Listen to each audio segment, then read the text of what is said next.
In today's video, I will teach you how to make this pixelated ripple gradient effect in Photoshop. Let's get started.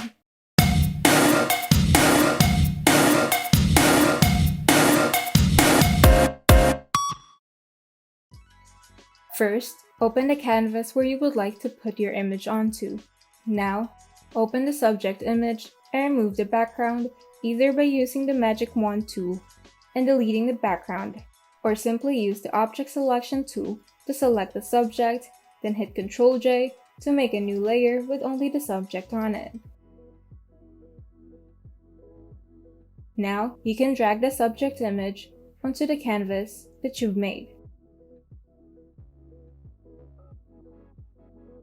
Once you're done resizing and repositioning the subject, go ahead and right-click on the subject layer and convert it to a smart object so that we can still edit the filters later. Now, go to the Filters tab, select Distort, then Twirl. Now, input 200 on the text box, then click OK. Then go to the Filters tab once again and select Pixelate and Mosaic. The value that you must input here depends on your preference, but you can still edit the value later, so you can just put 40 as a safe number on it. Lastly, go to the Filters tab once again and add another twirl, but this time we will reverse the twirl, so input -200 on it. Now, add a new adjustment layer and select Gradient Map. You can now choose among the gradient presets to add a heat map effect on your image.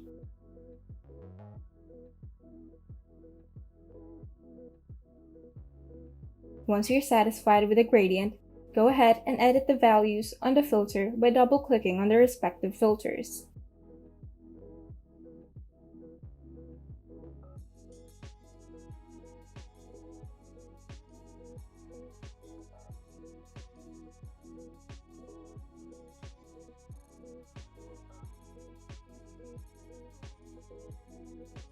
And once you're satisfied, you can now save it to your computer.